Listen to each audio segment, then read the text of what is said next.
সাইয়েদনা ওমর ফারুক রাদিয়াল্লাহু তাআলা আনহু কি শাসক ছিলেন।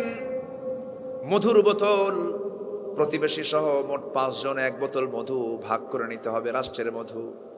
সাইয়েদনা ওমর ফারুক মধুটা নিয়ে আসছেন, বউকে বলছেন, বউ আমার, এই যে মধুর বোতল তোমাকে দিলাম, সমান 5 ভাগে ভাগ করবা, কোনো ক্রমেই যেন কম বেশি না হয়। আমাদের অংশ একটা, বাকি 4টা অংশ প্রতিবেশীকে দিয়ে দিবা। হাতের মধ্যে মধুর বোতল দেওয়ার পরপরই বলছেন, ও আমার স্ত্রী, রাগ করো না, আমি তোমাকে বন্টন করতে দেব না। বলেন তো এখন কি বউ রাগ করার কথা না? আসতে কয় কি রাগ করার কথা না? এরকম কি মাঝে মাঝে লাগে না? একটু লাগে তো। স্বামী স্ত্রীকে লাগে না? একটু লাগে না? না লাগলে মসবে কেমনে? না লাগলে জমবে কেমনে?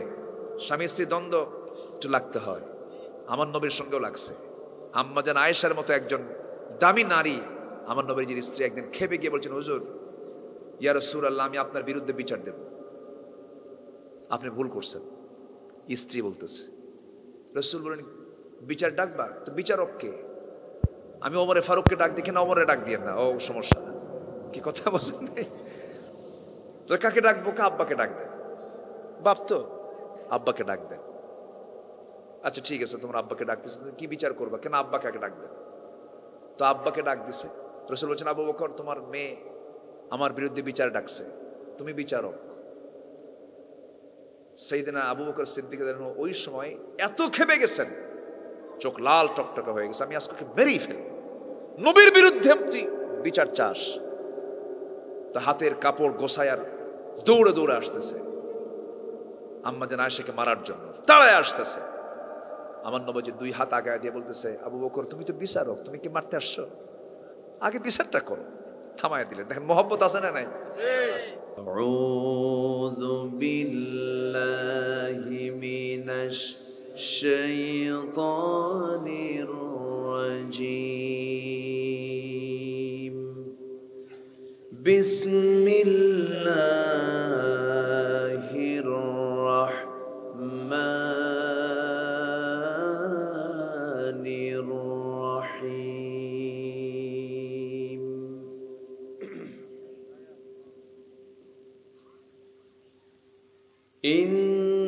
ইন্নাল ইনসানা খুলিকা হালুআন ইযা মাসসাহুশ শাররু জাযুআ।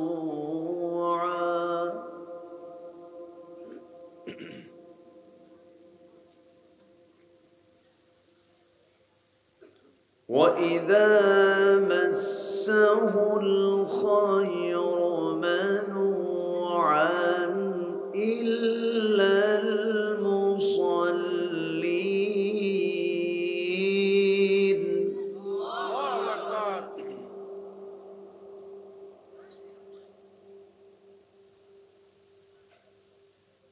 إِلَّا الْمُصَلِّينَ الَّذِينَ هُمْ عَلَى صَلَاتِهِمْ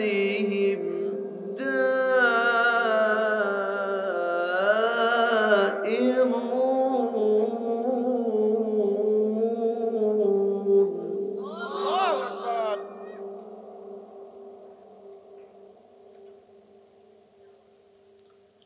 والذين في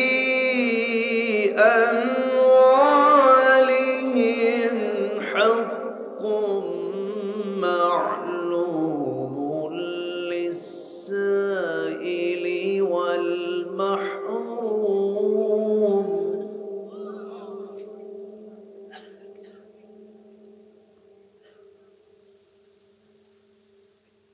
والذين يصدقون بيوم الدين.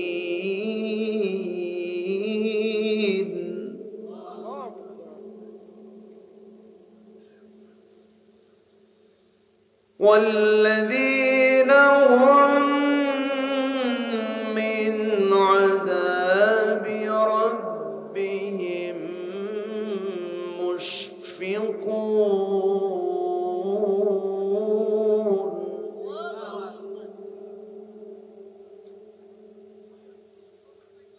إن عذاب ربهم غير مأمون.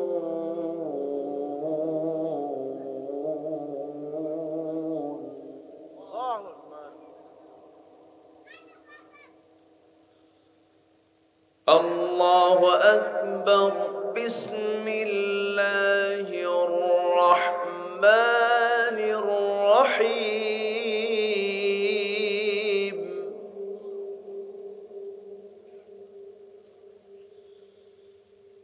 إن الله وملائكته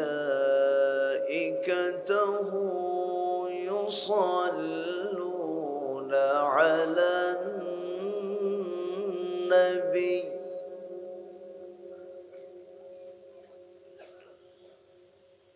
يا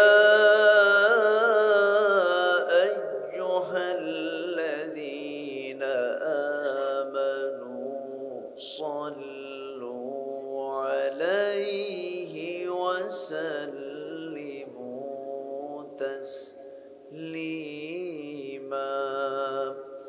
اللهم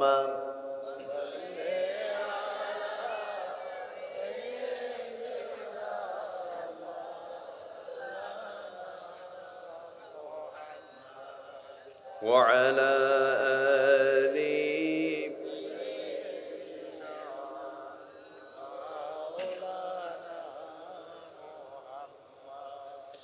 তায়েফের কথা ভেবে কাঁদে শুধু দুনয়ন, এমন দরদি পেতে কাঁদে মন অনুক্ষণ, কাঁদে মন অনুক্ষণ। ওহুদে দাতাহারা আহমদ যখন লৌহ মাখা কিয়ামতে উঠবে তখন, জিহাদ না করে কিভাবে দেখাবে তুমি চাঁদ চেহারা রূপে ওয়াতুল। আল্লাহুম্মা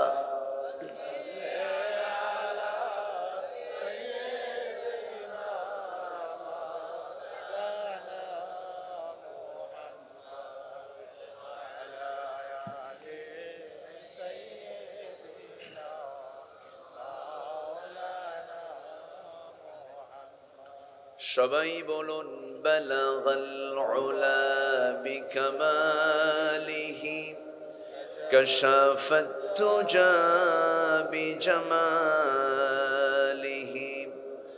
হাসুনাত জামিউ খিসালিহি।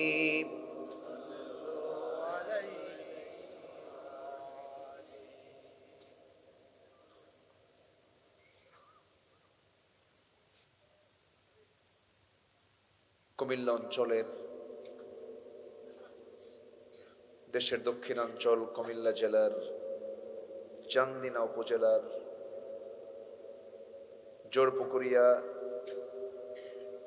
গ্রামবাসী মাহফিল ইন্তেজামিয়া কমিটি কর্তৃক আয়োজিত পঞ্চম বার্ষিকী তাফসীরুল কোরআন মাহফিল 2024 জোরপুকুরিয়া প্রাথমিক বিদ্যালয় মাঠে অনুষ্ঠিত।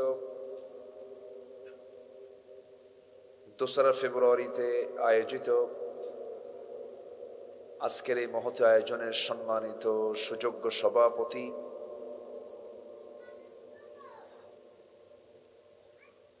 মুহতারাম মাওলানা আয়াজ আহমদ জুবাইরি সিদ্দিকী হাফিজাহুল্লাহ,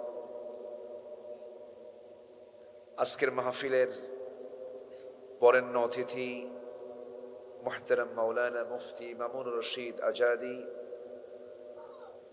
উপস্থিত হাজারাত উলামায়ে কেরাম, ফদলায়ে ইজম, সুশীল সমাজ, জাতির শ্রেষ্ঠ সন্তান শিক্ষক মণ্ডলী, জাতির বিবেক সাংবাদিক বৃন্দ, সামনে উপস্থিত দূরে কাছের বিভিন্ন স্থান থেকে ছুটে আসা কালেমার ঝান্ডাবাহী, তাওহীদের পতাকাবাহী, দ্বীন ইসলামের নর শারদুল বীর মুজাহিদ, প্রাণ প্রিয় সম্মানিত দ্বীনি ভাইরা, আড়ালে বসে আছেন শ্রদ্ধেয়া সম্মানিতা মা বোনেরা। আলোচনার সূচনায় আনুষ্ঠানিকতার মধ্য দিয়ে আমার পক্ষ থেকে আবারও দিল খোলা সালাম, আসসালামু আলাইকুম ওয়া রাহমাতুল্লাহি ওয়া বারাকাতুহু। সবাই কেমন আছেন? আমাকে প্রশ্ন করলেন, এই তো ভালোবাসার বহিঃপ্রকাশ যে আল্লাহ তাআলা আমাকে আপনার মতোই রেখেছেন। বলছি আলহামদুলিল্লাহ, আমরা ভালো আছি, সুস্থ আছি, নিরাপদে আছি, এটাই তো বিশাল পাওয়া।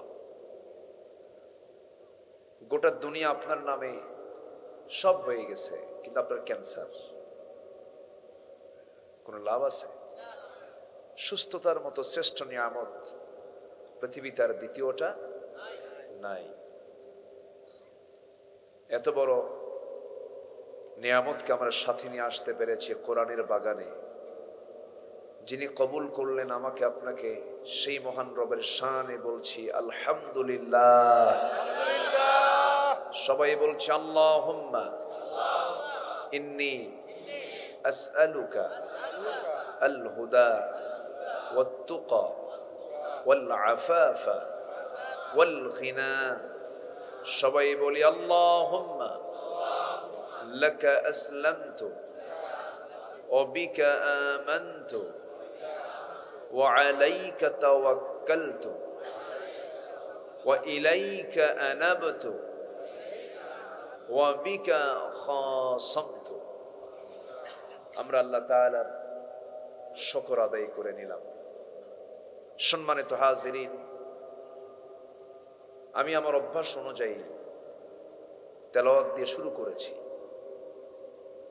কোরআনে কারীমের গুরুত্বপূর্ণ একটি সূরা, সূরাতুল মাআরিজ থেকে। আমি 19 থেকে শুরু করে নিয়ে 28 পর্যন্ত এই 8-9টি আয়াত আমি তেলাওয়াত দিয়ে শুরু করেছি। এই আয়াতগুলোকে সামনে রেখে কিছু কথা বলতে চাচ্ছি। ওয়ামা তাওফীকি ইল্লা বিল্লাহ আলাইহি তাওয়াক্কালতু ওয়া ইলাইহি উনীব।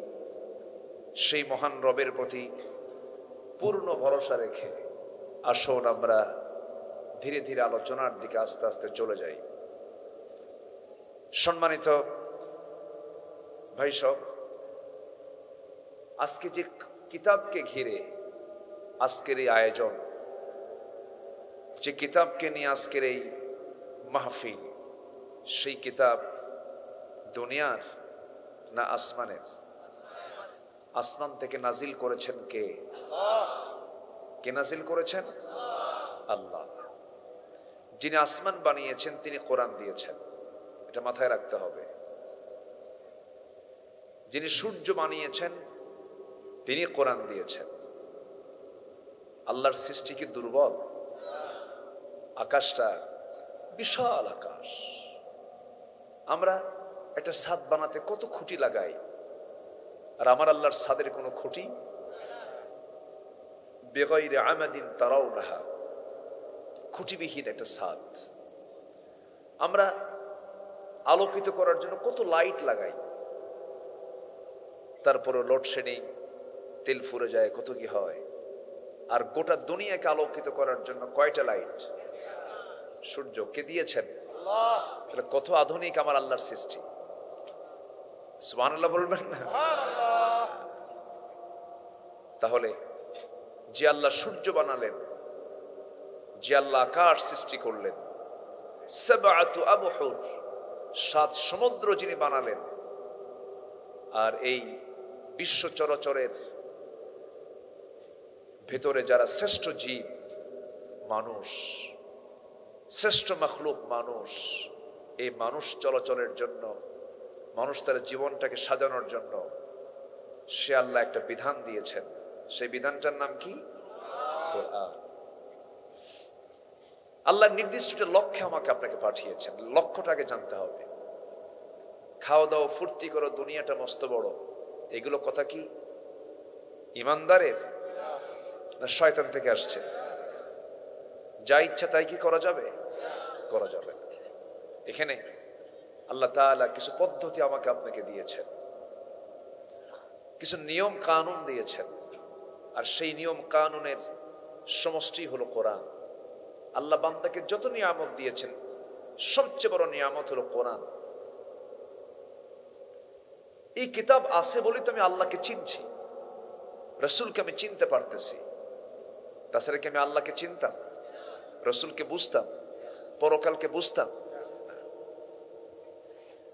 এই জন্য আল্লাহ রাব্বুল আলামিন একটা সূরার ভিতরে বারবার বান্দাকে প্রশ্ন করেছেন, নিয়ামত নিয়ে বারবার বান্দাকে প্রশ্ন করে জানিয়ে দিয়েছেন, ফাবিআইয়ি আলা'i রাব্বিকুমা তুকাযযিবান। সূরা রহমানের শুরুতে আল্লাহ রাব্বুল আলামিন বলেন, আর রহমান আল্লামাল কুরআন খালাকাল ইনসানা আল্লামাহুল বায়ান। রহমান যিনি দয়া করে বান্দাকে কোরআন শিক্ষা দিয়েছেন। সবচেয়ে দয়া করে প্রথম টানলেন হলো কোরআনকে। কিন্তু দুঃখজনক হলো সত্য, আমার দেশে 18 কোটি মুসলমান কোরআন সহি করে পড়তে পারে মনে হয় বেশি সংখ্যক মুসলমান, তাই না? বেশি মুসলমান পারে না কম? না খুবই কম, খুবই কম। যদি বলি 18 কোটি মুসলমান এই দেশে নামাজ বেশি পড়ে না কম পড়ে? আচ্ছা, তাহলে বেনামাজি বেশি, কোরআন পড়তে পারে না এই সংখ্যাই বেশি। যদি প্রশ্ন করি আমার দেশে মুসলমানগুলো বিড়ি খাওয়া বেশি না বিড়ি ছাড়া বেশি? হ্যাঁ, বিড়ি খাওয়া বেশি। আচ্ছা, শীতের মধ্যে বিড়ি কমে না বাড়ে?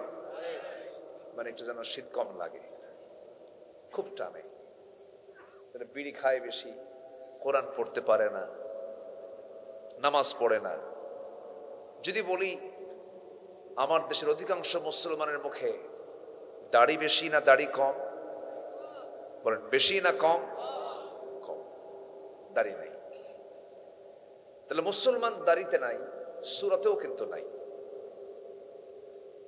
মুসলমান অধিকাংশ নেশা করে, মুসলমান অধিকাংশ বেনামাজি, মুসলমান তার আল্লাহর পক্ষ থেকে নাজিল হওয়া কিতাব কোরআনটা ভালো করে পড়তে পারে না। তাহলে 1971 সালে দেশ স্বাধীন হলো, আজকে 2024, 53 বছর। গতানুগতিকভাবে আমাদের দেশের কিন্তু শিক্ষার হার কিন্তু কমে নাই, বেড়েছে। বাড়ছে না? বাড়ছে। শিক্ষিতের হার বেড়েছে, কিন্তু নৈতিক শিক্ষার হার বেড়েছে না কমেছে? কমেছে। নৈতিকতার মান ঊর্ধ্বমুখী না নিম্নমুখী? নিম্নমুখী। আজকে মুসলমান কোরআনটা পড়তে পারে না।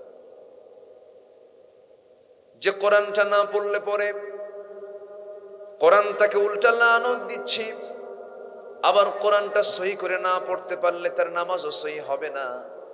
আল্লাহ রাব্বুল আলামিন কোরআনটাকে সুন্দর করে পড়ার জন্য তাকিদ দিয়েছেন। মহান রাব্বুল আলামিন বলছেন, ওয়ারাতিলিল কুরআনা তারতিলা। কোরআনটাকে তারতিল করে সুন্দর করে পড়ো। আমরা কত বড় ভাগ্যবান, আমার দেশের পার্লামেন্টে অধিবেশন শুরু হয় কোরআন তেলাওয়াত দিয়া, আর অধিবেশন শুরু করার পর আইন পাশ হয় হলো মদের আইন। আসতে কোন কেন? কিসের আইন পাশ হয়?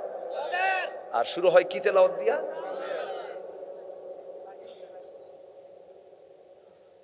সম্মানিত ভাইয়েরা, আমরা এমন একটি দুনিয়াতে বসবাস করছি যে দুনিয়াতে সৎ ব্যবসায়ী বেশি না অসৎ ব্যবসায়ী বেশি? বলেন, সৎ না অসৎ? অসৎ।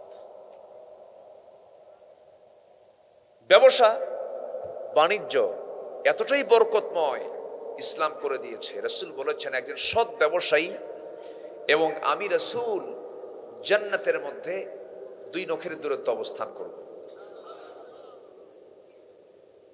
অথচ সেই ব্যবসা আজকে আমরা যদি একটু জরিপ করতে যাই, আমার দেশে মাদক ব্যবসায়ী নাই তো? আসতে বলে আছে না নাই?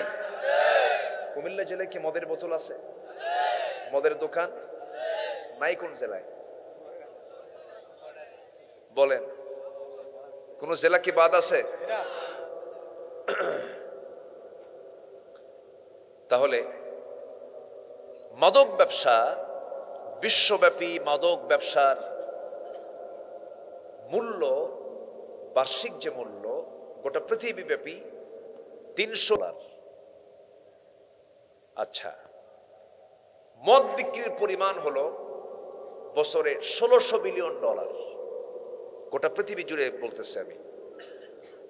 অবৈধ অস্ত্র ব্যবসা $100 বিলিয়ন। পতিতাবৃত্তি, জেনা, ব্যভিচার, এটার বাণিজ্য বছরে $100 বিলিয়ন। নাউজুবিল্লাহ। আচ্ছা, এরপরে জুয়া, ক্যাসিনো, ক্যাসিনো সম্রাট, তাই না? আচ্ছা, যাই হোক, এই যে ক্যাসিনো, জুয়া, এগুলোর পিছনে বার্ষিক ব্যবসার মূল্য হলো গোটা বিশ্বব্যাপী $110 billion. Computer games, free fire, কি দেখেন হাসে কেমনে, দেখছেন?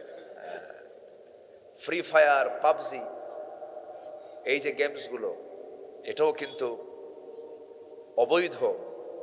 তো এইগুলো পিছনে বার্ষিক বিজনেস হয় হলো $54 বিলিয়ন।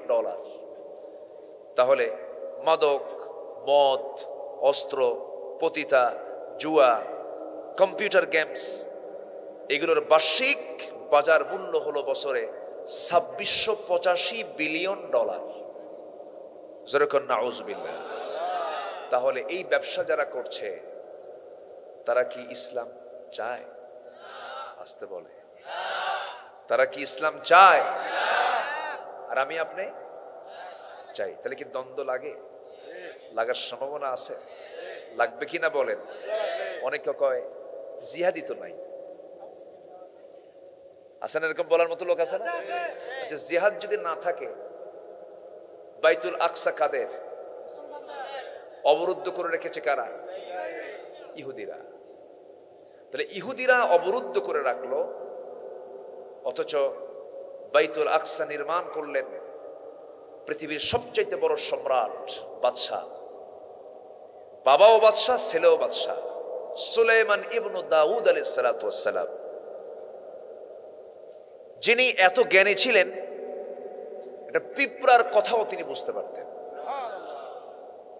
পিঁপড়া তার জনগণকে বলতেছে, উদখুলু মাসাকিনাকুম, তোমরা তোমাদের বাসার মধ্যে ঢুকে যাও, গর্তের মধ্যে ঢুকে যাও।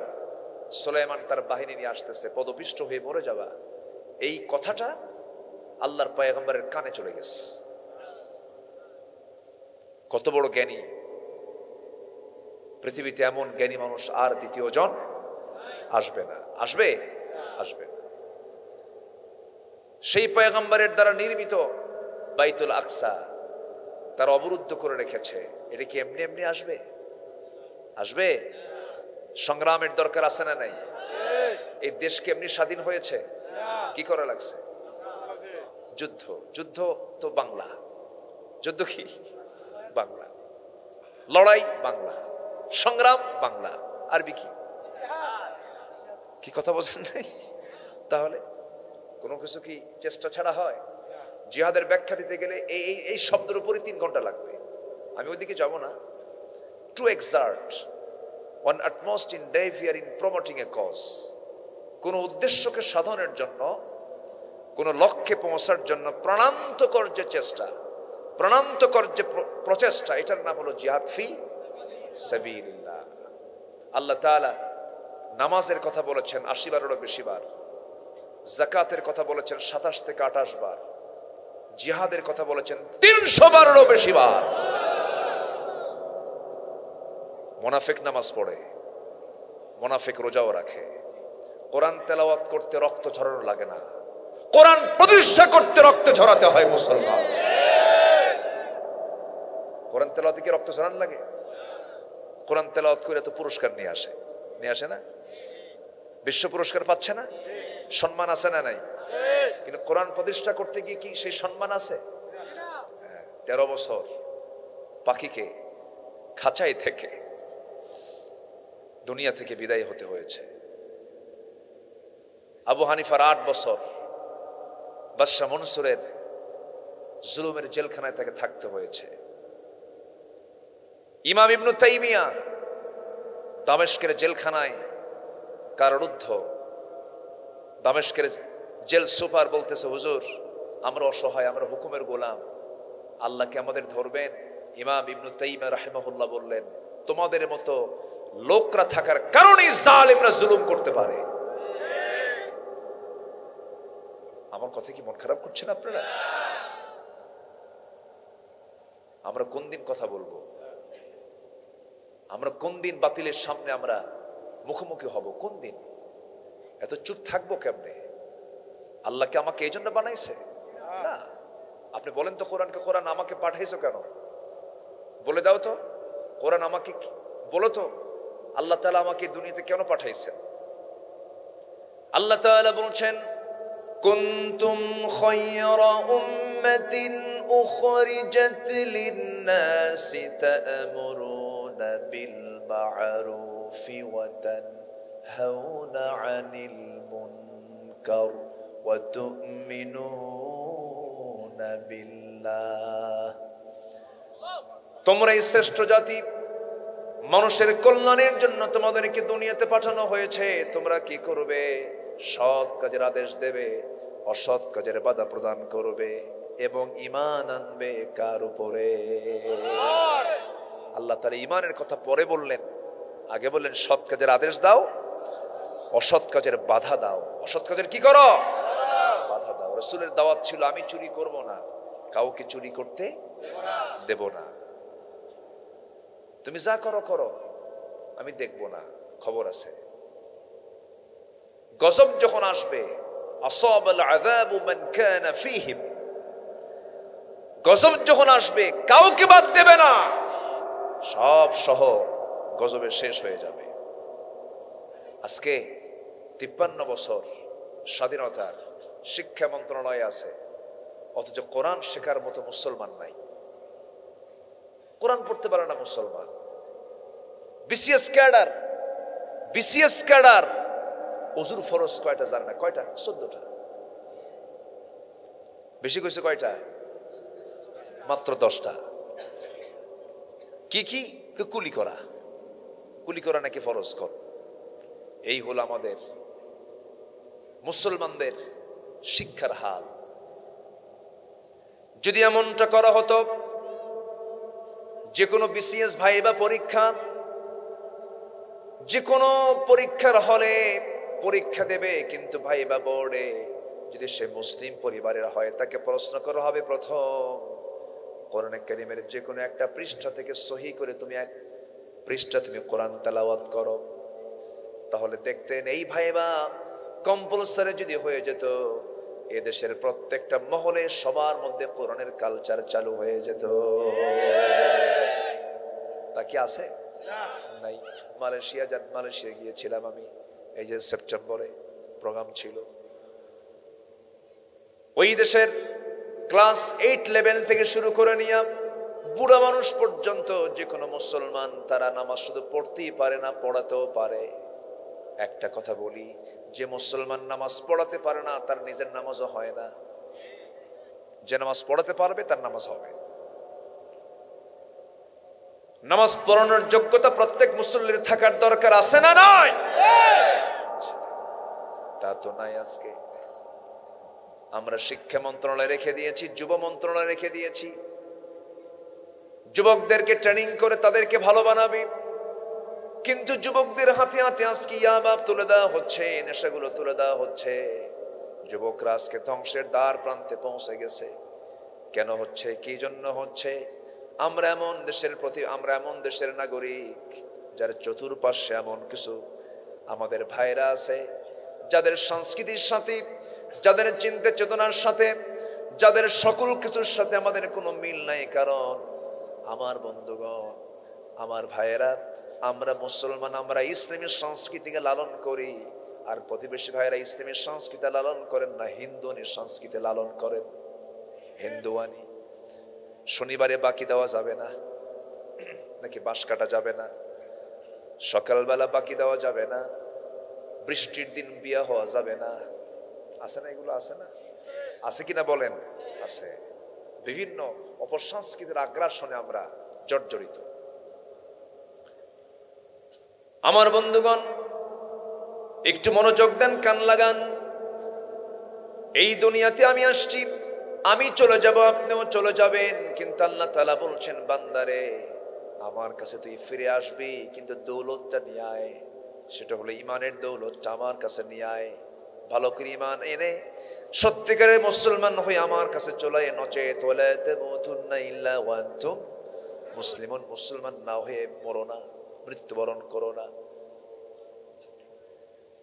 ইসলামকে মানলে 16 আনা মানো, আংশিক মানার নাম ইসলাম নয়। ইসলামকে পুরোপুরি মানতে হবে। নেতৃত্ব নির্বাচনে কোনো ভুল করা যাবে না। মসজিদের ইমামকে আমরা যেমন খুব ভালো চরিত্রবান দেখতে পাই, দেখতে নেই, বারবার চেক করি ইমামটা বিড়ি খায় কিনা, ইমামের মুখে দাড়ি ঠিক মতো আছে কিনা, ইমামের পোশাকটা ঠিক আছে কিনা। নামাজের নেতৃত্ব দেওয়ার জন্য ইমামকে যেমন আমরা মাথা থেকে পা পর্যন্ত সব কিছু দেখি, এখন আমার বাংলাদেশে সমাজের নেতৃত্ব যারা দেবে তাদেরকে মাথা থেকে পা পর্যন্ত দেখার সময় এসে গেছে। ঠিক কিনা? কোন সুদখোরকে দেখতে চাই না, অসৎ নেতৃত্ব দেখতে চাই না। আমার দেশের মাটি সোনার চেয়েও খাঁটি। আমার দেশে কোনো কিছুর অভাব নাই। কে বলেছে? 20 কোটি মানুষের এই বাংলাদেশে আল্লাহ তাদের খাদ্য মজুদ করে রেখেছেন, কোনো অভাব নাই, কোনো সংকট নাই, খাদ্যের কোনো সংকট নেই। সংকট হলো সম্পদের না বন্টনের? বলেন বলেন বলেন বলেন, সম্পদের সংকট না বন্টনের সংকট? বন্টনের সংকট। সরকার বয়স্ক ভাতা দিয়েছে, ভালো। বিধবা ভাতা দিয়েছে, ভালো উদ্যোগ এগুলো। বিধবার পাশে দাঁড়াতে হবে, বয়স্কের পাশে দাঁড়াতে হবে, ভালো কথা। তাদের ঘর বাড়ি করে দিতে হবে, ভালো উদ্যোগ নেওয়া, ভালো এগুলো। কিন্তু বিধবার তালিকায় নাম থাকে চেয়ারম্যানের বউ 1 নাম্বার, অথচ চেয়ারম্যান কিন্তু তাজাই আছে, আছে না? আবার ভাইবেন না যে আমি কোনো কাউকে মিন করে বলছি, এটা বাস্তব। কষ্ট পাচ্ছেন নাকি আপনারা? কষ্ট পাচ্ছেন? এদেশের সাধারণ মানুষকে দেশের কোনো ক্ষতি করেছে? সাধারণ কোনো মানুষ দেশের ক্ষতি করেনি। এদেশের সাধারণ মানুষগুলো খেটে খাওয়া মানুষ। 80% হলো কৃষক। কৃষি কাজ করে করে দেশকে তারা এগিয়ে দিলেন। এরপরে দেশের গার্মেন্টস শ্রমিকরা অধা শিক্ষিত, অশিক্ষিত, তারা শ্রম দিয়ে দিয়ে বৈষম্যের বেতনটা পেয়ে তাও তারা খুশি, দেশকে আগায় দিলেন। ইউরোপ আমেরিকার দেশে দেশের গার্মেন্টস শিল্পগুলো, দেশের কাপড় চোপড়গুলো চলে যায়, দেশকে তারা এগিয়ে দিলেন। কৃষকরা দেশকে এগিয়ে দিলেন। চট্টগ্রাম ডিভিশন বিশেষ করে, সিলেট ডিভিশন বিশেষ করে লক্ষ লক্ষ প্রবাসী তারা প্রবাস জীবনে চলে গেলেন। বউ বাচ্চারা মায়া ছাড়লেন। বাপ মাকে দেখে না যুগের পর যুগ, বছরের বছর সন্তানকে দেখে না। এই প্রবাসীগুলো প্রবাস জীবন থেকে বিল্ডিং এর উপরে উঠে কনস্ট্রাকশনের কাজ করতে নিয়ে হাত ভেঙে ফেলে, পা ভেঙে ফেলে, চামড়াগুলো কালো হয়ে যায়। নিজের গায়ের রক্তগুলোকে পানি বানায়া বানায়া প্রবাসীরা প্রবাস জীবন থেকে রেমিটেন্স গুলো পাঠায়, দেশকে তারা আগায় দিচ্ছে। প্রবাসী যখন, শ্রমিক যখন, কৃষক যখন অশিক্ষিত হয়ে দেশকে আগায় দেয়, দেশকে পিছায় দিল কারা? কথা বললি তো দোষ হয়।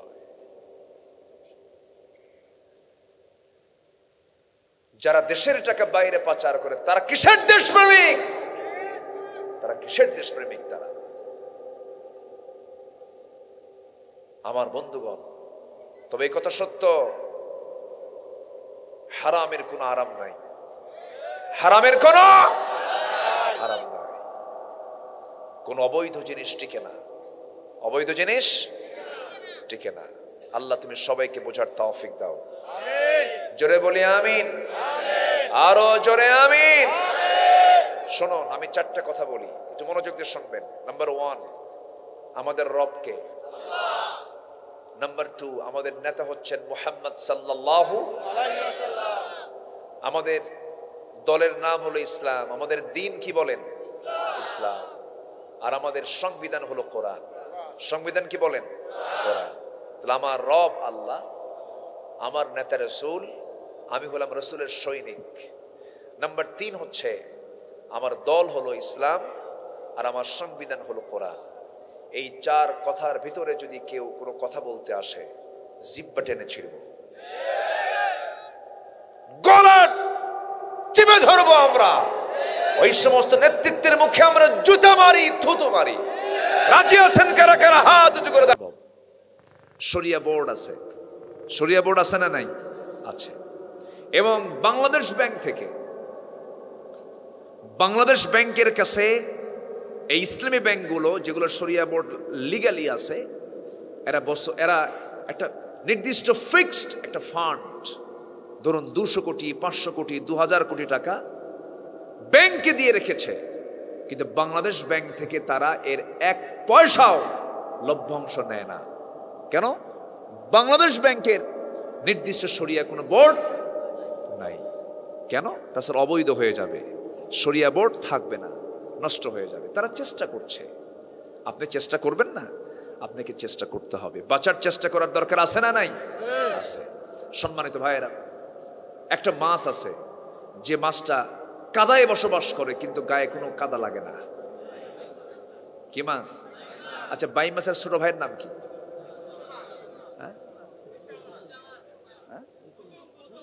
ভুতুম। সেদিকে ভুতুম কয় না? আচ্ছা, ভুতুম মাছ। দেখবেন এরা যতই কাদায় থাকুক গায়ে কোনো কাদা লাগে না। ইমানদার যারা, তারা যতই পাপের সাগরে ঘুরে বেড়াক, নিজের গায়ে পাপ লাগাতে দেয় না। আল্লাহ ওদেরকে জান্নাত দিবে। জোরে বলে সুবহানাল্লাহ। পাপ আসবে কিন্তু পাপের কাছে যাবে না। অফার দেবে অনেক কিছু, কিন্তু অফারকে প্রত্যাখ্যান করবি। কারণ আল্লাহ রাব্বুল আলামিন বলছেন, বান্দা আমি তোকে জান্নাত দেব, তুই কি করবি শোন। ওয়া আম্মা মান খাফা মাকামা রাব্বিহি ওয়া নাহান নাফসা আনিল হাওয়া ফাইন্নাল জান্নাতা হিয়াল মাওয়া। নফসের বিরুদ্ধে থাকতে হবে। ইউসুফ আলাইহিস সালাম কি জুলাইখা পৃথিবীর সবচেয়ে সুন্দরী নারীদের একজন, ফাতিমা পৃথিবীর সবচেয়ে সুন্দরী নারীদের একজন ছিলেন, আসিয়া পৃথিবীর সমস্ত সুন্দরী নারীদের একজন ছিলেন। জুলাইখা তার বাদ ছিল না। জুলাইখা তার সৌন্দর্যের পসরাগুলো আল্লাহর পয়গম্বরের সামনে যখন ডিসপ্লে করলেন, একটা বারের জন্য আল্লাহর পয়গম্বর দেখেন নাই, কারণ তার মধ্যে ছিল কার ভয়। বলতেছে, ইউসুফ টানা টানা চক্ষু, আমি তোমার চোখের পাগল হয়ে গেছি। ইউসুফ তোমার চামড়া সুন্দর, ইউসুফ তোমার চুলগুলো কত সুন্দর মসৃণ, আমি পাগল হয়ে গেছে। ইউসুফ আলাইহিস সালাম বলছেন, শোনো, আমাকে কৌশলে সব দরজা লাগায় দিয়ে ঘরের মধ্যে তুলে দিয়েছো, অসম্ভব, তুমি আমাকে কাবু করতে পারবে না। কারণ আমি আমার চোখের সামনে আমি আমার আল্লাহর সমস্ত নিয়ামত দেখতে পাচ্ছি, আমি এই নিয়ামতকে স্বীকার করতে পারবো না। আমার আল্লাহ সবকিছু দেখছেন, আমার আল্লাহ সবকিছু অবলোকন করছেন, কেউ থাকবে না, কেউ জানবে না। তুমি বলতেছো বারবার। আবার ওই সময় জুলাইখা করছে কি, যে মূর্তির পূজা করতো সেই মূর্তির গায়ে একটা কাপড় দিয়ে ঢেকে দিছে, ঢেকে দিয়ে কয়, এই যে মূর্তি ঢাকে দেখছি, ওর দেখবে টেকবে না। দেখছেন? এমন রব যে রবের উপরে কাপড় থুয়ে দিলে আর দেখে না। ইউসুফ আলাইহিস সালাম শেষ পর্যন্ত করলেন কি? সর্বশেষ চেষ্টা করলেন কার ভয়ে? ওয়াল্লাযীনা জাহাদু ফীনা লানহদিয়ান্নাহুম সুবুলানা। সাবিল কিন্তু বলা হয়নি সুবুলানা, সাবিলের বহুবচন।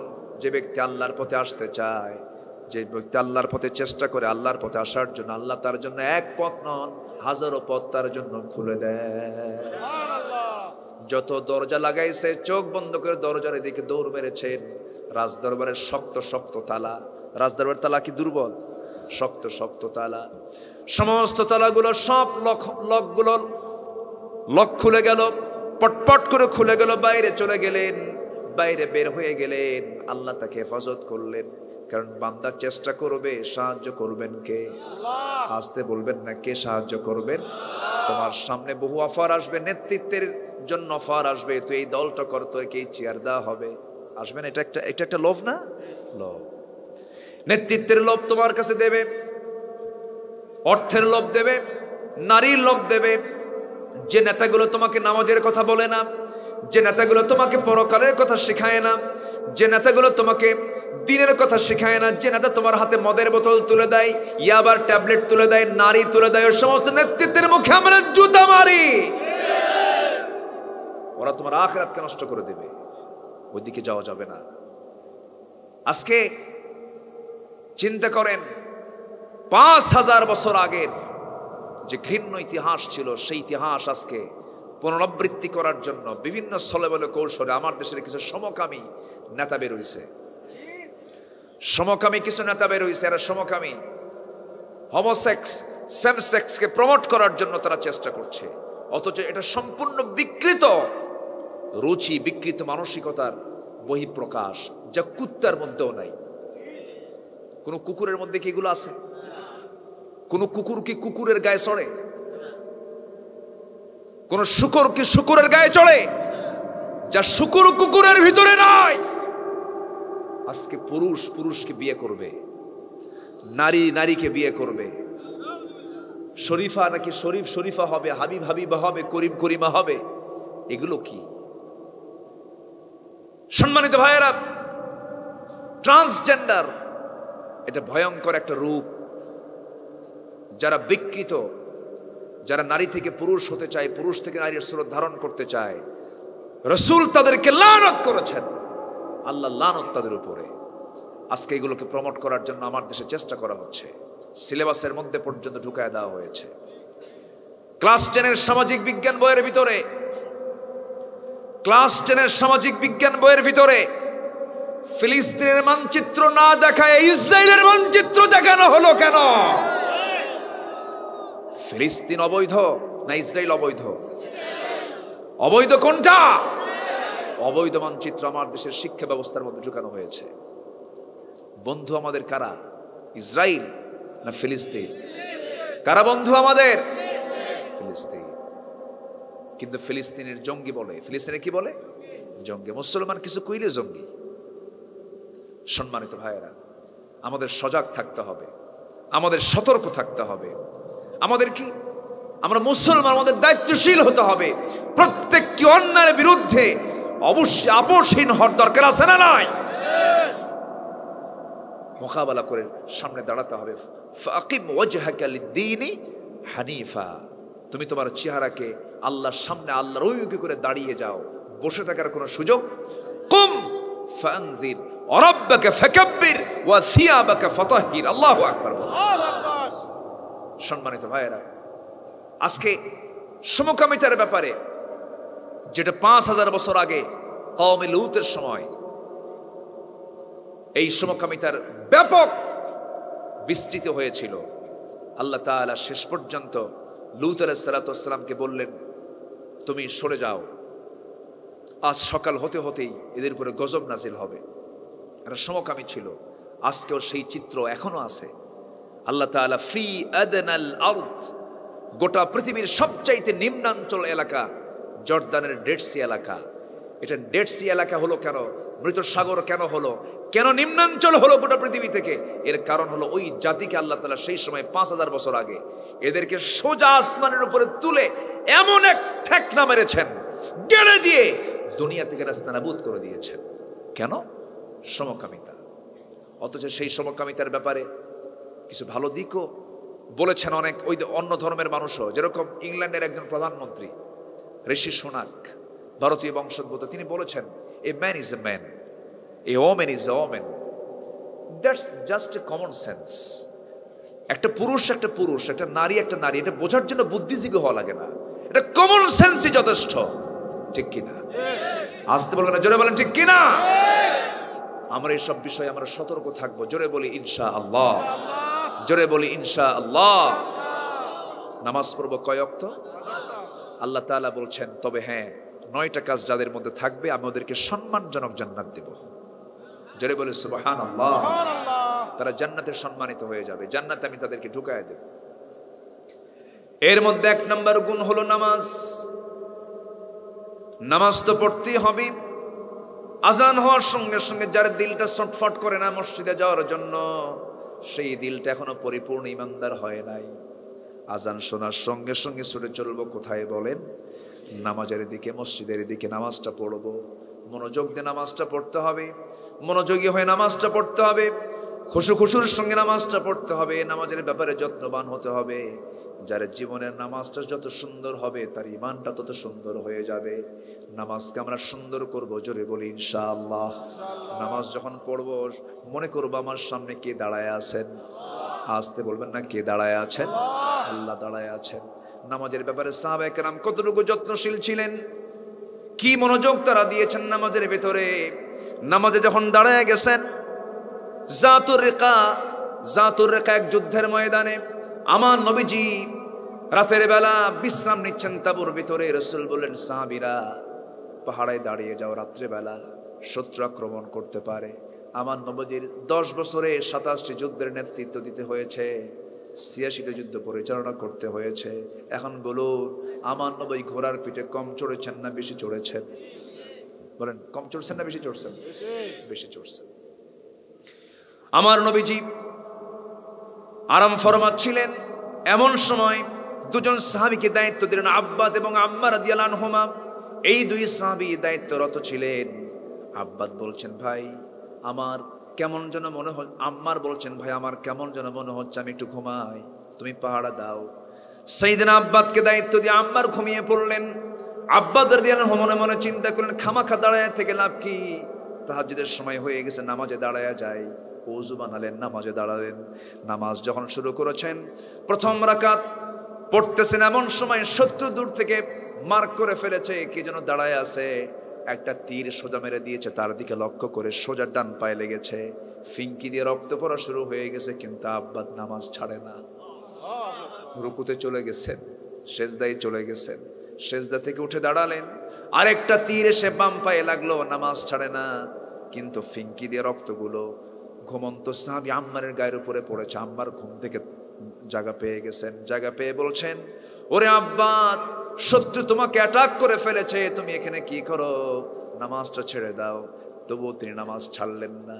কষ্ট করে করে 2 পায়ে বিদ্ধ হওয়া তীরটা নিয়ে রুকু করলেন, সেজদা দিলেন, সালামটা ফিরলেন। সালাম ফেরার পরে বলছেন, ভাই আম্মার, তুমি আমাকে নামাজ ছাড়তে বলতেছো, কিন্তু আমি নামাজ ছাড়তে পারতেছি না, কারণ আমার মন বলছে আমার আল্লাহ আমার সঙ্গে কথা বলতেছে।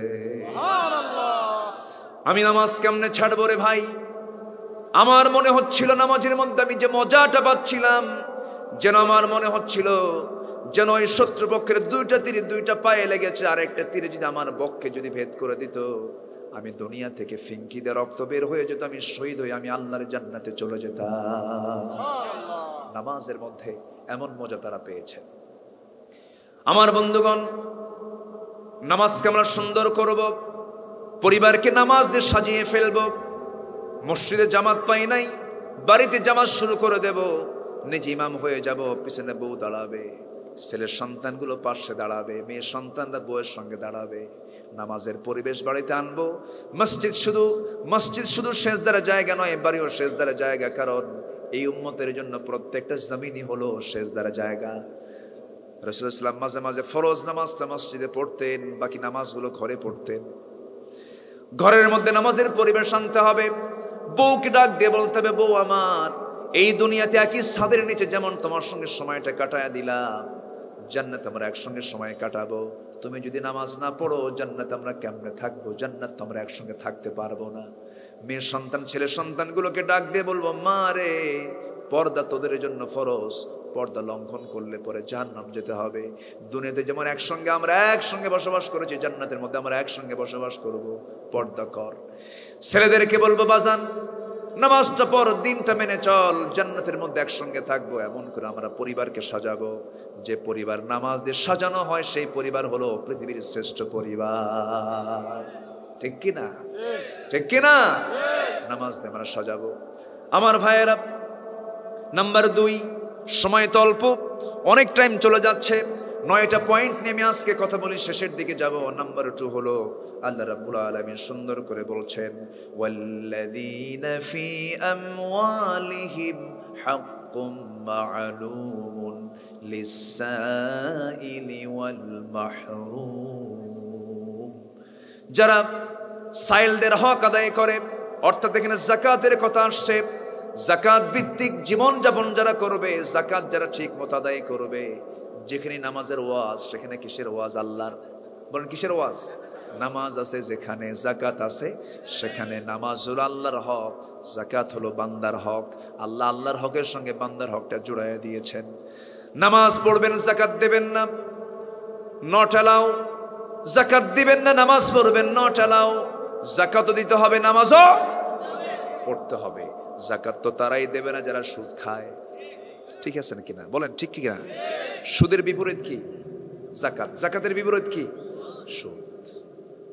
সুদ যারা খায় তারা আবার আল্লাহকে বলে কি জানেন? আল্লাহর কাজ নাই, কাম নাই। আল্লাহ আবার উল্টা ট্যাক্স ধরছে। যাকাতকে ট্যাক্স বলে, যাকাতকে জরিমানা বলে। আছে না? এরকম আছে না? আচ্ছা, যাকাত দিতে হবে। এটিকে নফল মনে করে না ফরজ মনে করে?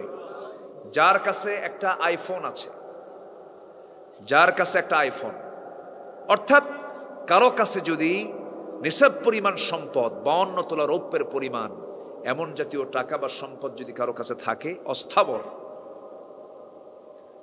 তাহলে তাকে বছরে হিসাব করে তাকে যাকাত দিতে হবে। 1 লক্ষ টাকায় 2,500 টাকা, 1 কোটি টাকায় 2.5 লক্ষ টাকা। ব্যাংকিং হিসাব অনুযায়ী যদি আমার দেশে যাকাত আদায় হতো, এই দেশে 5 বছর যদি যাকাত ঠিক মতো আদায় করা হতো, একটা গরিব খুঁজে পাওয়া যেত না। একটা গরিব খুঁজে পাওয়া যেত না। দেয় না তো যাকাত? দেয় না তো যাকাত? দেয়? কে দেয় যাকাত? হ্যাঁ, নিজে খায় না। হ্যাঁ হ্যাঁ, লটের কাপড়। যাকাত মানে হলো লুঙ্গের, মানে মাছ মারা শাড়ির কাপড়, যা দিয়ে মাছ মারা যাবে, জাল জাল, তাই না? যাকাতের কাপড়গুলো হবে অনুন্নত না উন্নত? তুমি নিজে যা পড়বে তোমার অধীনস্থকে তাই পড়াবে। তুমি যা নিজে পছন্দ করবে অপরের জন্য তাই পছন্দ করবে। মা ইউহিব্বু লিনাফসিহি, নিজের জন্য পছন্দ যা করবে অপরের জন্য তাই পছন্দ করবে। আমার দেশে এমন রেকর্ড আছে, যাকাতের লুঙ্গি নিতে যায় শহীদ, আছে না? রেকর্ড আছে না? 17 জন 18 জন 20 জন 30 জন করে মরে লাইনে লাইনে। এবং যাকাতের এই লুঙ্গিটা আবার নির্বাচনী খরচের মধ্যে ফেলে দেয়। কিসের খরচের মধ্যে? নির্বাচনী খরচ। আল্লাহ বোঝে না? আজ থেকে আল্লাহ বোঝেন না? আমি কি আলোচনা চালাবো? কারো কোনো অসুবিধা হচ্ছে নাকি? আলোচনা চলুক, জোরে বলি ইনশাআল্লাহ। তাহলে নামাজের পরে আল্লাহ তাআলা যাকাতের কথা বললেন।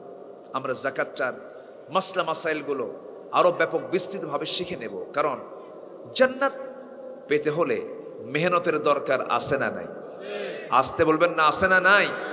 আপনি কোরআনটাই পড়তে পারেন না, সব পারেন, তাহলে কেন হলো? কেমন কেমন হবে এটা? আল্লাহ যদি প্রশ্ন করেন কি জবাবটা দেব? জবাব তো দিতে পারবো না। বুড়ো চাচার বয়স 70 বছর, বুড়ো চাচা কোরআন পড়তে পারে না। যদি বলি চাচা কোরআনটা পড়েন, কে বাবা মুখেই আসে না।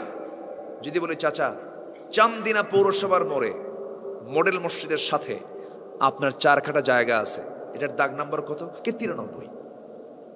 তাহলে আপনার দাগ নাম্বার, দুনিয়ার জমির দাগ নাম্বার মুখস্থ আছে, খতিয়ান নাম্বার মুখস্থ আছে, এবং সপ্তাহে 3 দিন একদম কুমিল্লা কোর্টে যায় মানে জমির কাগজপত্র নিয়ে মামলাও করে, উকিলকে উল্টা বুঝাই দিয়ে আসে। তাহলে উকিলকে বুঝানোর জ্ঞান আছে, দাগ নাম্বার মুখস্থ আছে, কোরআনটা পড়তে পারে না।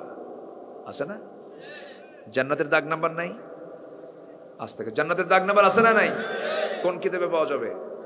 কোরআনে। কোরআন তেমন একটা ম্যাপের নাম। আপনি কুমিল্লা চান্দিনা থেকে এই বিভাগের শেষ মাথা কক্সবাজারের টেকনাফের মেরিন ড্রাইভে যাবেন, কোনোদিন যান নাই, কোনো টেনশন নাই। মোবাইল আছে, গুগল ম্যাপ আছে, গুগল ম্যাপে সার্চ দিবেন, বাবা গুগল আপনাকে টেনে নিয়ে যাবে ওই জায়গায়। ঠিক আছে না? কত বড় মানুষের সাধারণ এই সীমিত জ্ঞানের মধ্য দিয়ে যদি এই গুগল ম্যাপের মধ্য দিয়ে যদি বিমান চলতে পারে, গাড়িগুলো চলতে পারে, সমস্ত দুনিয়ার মানুষগুলো এখন এই অনলাইন ব্যবহার করে করে চলে, কাউকে আর প্রশ্ন করা লাগে না। এই ম্যাপের মধ্য দিয়ে যদি এই দুনিয়ার সমস্ত কিছু যদি খুঁজে বের করা যায়, আল্লাহ রাব্বুল আলামিন কোরআন নামক এমন একটা কিতাব দিয়েছেন, এমন একটা ম্যাপ। এই ম্যাপটা যদি কোনো বান্দা যদি আয়ত্ত করতে পারে, এই ম্যাপ দেখে দেখেই বান্দা জান্নাতের দরজায় পৌঁছায় যাবে। জোরে বলি সুবহানাল্লাহ, আরো জোরে বলি সুবহানাল্লাহ। কোরআনটাকে আমরা জানবো, শিখবো, শেখার চেষ্টা করব। নাম্বার 3 হলো আল্লাহ রাব্বুল আলামিন বলেন, ওয়াল্লাযীনা ইউসাদ্দিকুনা বিয়াউমিদ্দিন, যারা বিচার দিবসকে যারা বিশ্বাস করবে, সত্যায়ন করবে, যারা বিচার দিবস আছে না নাই, আখিরাত আছে না নাই, মৃত্যুর পরে জিন্দা করবেন কে, আমার বডি আবার সুন্দর করে বানায় দিবেন কে, মাটিতে আমাকে রেখে আসলো, ওই মাটি থেকে আল্লাহ রাব্বুল আলামিন আবার জিন্দা করবেন। আল্লাহ রাব্বুল আলামিন নিজেই তো ওয়াদা করছেন, কাইফা তাকফুরুনা বিল্লাহি ওয়া কুনতুম আমওয়াতা ফাআহয়াকুম সুম্মা ইউমীতুকুম সুম্মা ইউহয়ীকুম সুম্মা ইলাইহি তুরজাউন। তোমাকে অবশ্যই আমি জিন্দা করব। এই এলাকায় আলুর চাষ হয় কিনা জানি না, আলু চাষ হয়? আলু যারা জমিতে লাগান, আলু চাষি যারা আছেন, জমিতে আলু লাগালেন, সে আলুটা জমিতে লাগানোর পর যে আলু লাগিয়েছেন 3 মাস আপনি খোঁজ নিলেন না, 3 মাস পরে আপনি আলু দেখতে গেলেন, যে আলু লাগাইছেন জমিতে মাটিতে, সে আলু কি আছে? সে আলু গেছে কই গেছে? যে আলুটা আপনি লাগাইছেন, সে আলু তো জমিতে আপনি লেগে দিয়ে আসছিলেন, কিন্তু 3 মাস পরে সে আলুটা পচে গিয়ে মাটি হয়ে গেছে। কিন্তু সে আলুটা লাগানোর পর ওই আলু থেকে 4টা 5টা 8টা 10টা 12টা 15টা পর্যন্ত আলু সেখানে আসে না নাই? আপনার চোখের সামনে এমন দৃশ্য আপনি দেখতে পাচ্ছেন, নিজের হাতে আলু লাগালেন, সে আলুটা মাটি হয়ে গেল, সে আলু থেকে আর আল্লাহ তাআলা ওই মাটি থেকে আরো 8টা 10টা আলু উৎপাদন করে দিলেন। যে আল্লাহ তাআলা একটা আলুকে পচায়া দিয়ে যদি 10টা আলু সেখান থেকে বানাতে পারেন, সে আল্লাহ আমার মৃত্যুর পর আমার দেহ পচায় আবার কি তিনি আবার পুনর্জিন্দা করতে পারেন না? আসতে বলবেন না, পারেন না? পারেন। এই বিশ্বাস যার মধ্যে থাকবে 16 আনা, সেই বান্দাই হবে মুত্তাকি। আখিরাতের ভয় ছাড়া বান্দা কখনো ভালো হবে না, আখিরাতের চিন্তা ছাড়া বান্দা কখনো ভালো হবে না। 4 জন খলিফার 4টা জীবন নিয়ে হালকা একটু কথা বলবো, আবার লাইনে ফিরে আসবো। দেখেন আখিরাতের চিন্তা তাদের মধ্যে কি কাজ করেছে। 1 নম্বর খলিফার নাম কি বলেন? আবু বকর সিদ্দিক রাদিয়াল্লাহু তাআলা। তিনি একজন ব্যবসায়ী ছিলেন। কি ছিলেন? ব্যবসায়ী। খলিফাও ছিলেন, ব্যবসায়ী ছিলেন, যোদ্ধাও ছিলেন, ব্যবসায়ীও ছিলেন, ব্যবসা করতেন। এবং সংবাদ পেয়েছেন জান্নাতের দুনিয়াতে বসেই। কয়জন সাহাবী? 10 জন। আমি কুমিল্লাতে আসলে খুব মজা পাই, কেন জানেন? কিছু কিছু শ্রোতা আছে বক্তার চেয়েও জ্ঞানী। কি কথা কি বুঝতে পারছেন আপনারা? কুমিল্লা নোয়াখালী বৃহত্তর কুমিল্লা, এটা চাঁদপুরও ধরেন, নোয়াখালী এখানে লক্ষ্মীপুরও ধরেন, ফেনীও ধরেন, ব্রাহ্মণবাড়িয়া ধরেন, মানে বৃহত্তর গ্রেটার বিবাড়িয়া থেকে শুরু করে একদম লক্ষ্মীপুরের কমলগঞ্জ পর্যন্ত, ওইদিকে বীরেশ্বরের আগ পর্যন্ত, এই টোটাল নোয়াখালী কুমিল্লার আলেম গোটা পৃথিবী চষে বেড়ায়। কেউ তো আলহামদুলিল্লাহ করলেন? প্রশংসা করলাম। আপনার এলাকার যদি আওয়াজ এত স্লো হয় তাহলে তো কবই না কিছু। আলেম ওলামার জনপদ এটা। গোটা দেশের নেতৃত্ব দেয় হচ্ছে এই এলাকার আলেমরা। আলহামদুলিল্লাহ বলে। এই এলাকায় ওয়াজ করতে আসলে কিছু কিছু জায়গায় দেখা যায় যে বক্তার চাইতে যে শ্রোতা বসেছে সেই বড় জ্ঞানী। আলহামদুলিল্লাহ, খুব মজা পাই। একটা মাত্র অঞ্চল, যে অঞ্চলে আলোচক তেলাওয়াত করলে শ্রোতাও তেলাওয়াত করে, সেটা হচ্ছে নোয়াখালী কুমিল্লা অঞ্চল। আলহামদুলিল্লাহ, এটা আপনি অন্য অঞ্চলে পাবেন না। এখানে হাফেজ বেশি, আলেম বেশি, ঘরে ঘরে আলেম ওলামা। দুই একটা আবু জেহেল থাকতেই পারে, দুই একটা তো থাকবে না। রসুল আছেন যেখানে আবু জেহেল, রসুল আছেন যেখানে আবু লাহাব, একই ঘর। কিন্তু আবু লাহাব কি অন্য ঘরের বংশ? কি বংশ? কোন লিলা ফি কুরাইশ। আবু লাহাব কোন বংশ? অতএব বংশ দিয়ে কাম নাই। আপনি বলবেন যে আমি কুরাইশ, কোনো লাভ নাই। আবু লাহাব কুরাইশ, আবু জেহেল কুরাইশ। সৈয়দ পাঠান মির্জা মোগল দিয়ে কাম হবে না, ঈমান দিয়ে কাজ হবে। ওয়াজআলনাকুম শুউবা ওয়া ক্বাবাইলা লিতাআরাফু ইন্না আকরামাকুম ইনদাল্লাহি আতকাকুম। সম্মানিত ভাইরা, আখিরাতের জ্ঞান যার যত গভীর, তার ঈমান তত গভীর মজবুত। আলহামদুলিল্লাহ। আখিরাত, আল্লাহ আখিরাতের কথা বলেছেন 10 পারা। কয় পারা? 10 পারা। কোরআন কয় পারা? আর আখিরাতের বক্তব্য কয় পারা? 10 পারা। 10 পারা জুড়ে আখিরাত নিয়ে কথা বলেছেন। এখানে আল্লাহ তাআলা আখিরাতকে টেনে নিয়েছেন। সূরা ফাতিহার মধ্যে আখিরাত আছে না নাই? মালিক ইয়াউমিদ্দিন আছে না? 3 নম্বর আয়াতে মালিক ইয়াউমিদ্দিন। আখিরাত ছাড়া কোনো সূরাই নাই। সব সূরাতে কম বেশি আখিরাতের কথা বলেছেন।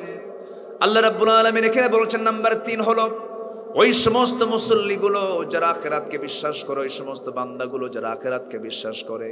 প্রথম খলিফা আবু বকর সিদ্দিক রাদিয়াল্লাহু তাআলা আনহু, আহারে আখিরাতের কি চিন্তা ছিল। ব্যবসায়ী বসেছেন দোকানে, একজন কাপড় ক্রেতা কাপড় কিনে নিয়ে গেছে 6 মাস আগে। 6 মাস পরে সে বলে, আবু বকর এই কাপড়টা আমার পছন্দ হয় না, কাপড়টা ফেরত নাও। কাপড় তিনি ফেরত নিলেন। কত টাকা দিয়েছিলে? এত টাকা দিয়ে কিনছিলাম, টাকাটা আমাকে ফেরত দিতে হবে। ঠিক আছে, কাপড়টা আমাকে ফেরত দাও, টাকা আমি তোমাকে ফেরত দিয়ে দিলাম। টাকা ফেরত দিলেন, কাপড়টা নিয়ে নিলেন, ফেরত নিলেন। সঙ্গে সঙ্গে হাওমাও করে কান্নাকাটি শুরু করেছেন। বলা হলো, আবু বকর চোখে পানি কেন? তুমি তো এরকম করে কান্দো না কখনো, কি হয়েছে তোমার? তিনি বলছেন, শোনো, কাপড় ফেরত দিয়ে গেছে এই জন্য আমি কাঁদি না। আমার কান্না করার কারণ হলো এখান থেকে আমি একটা জিনিস চিন্তা করছি, কি আমি আবু বকর যেদিন মরে যাব, কিয়ামত শুরু হয়ে যাবে। কিয়ামত শুরু হয়ে যাওয়ার পরে বিচার বসবে হাশরের ময়দানে।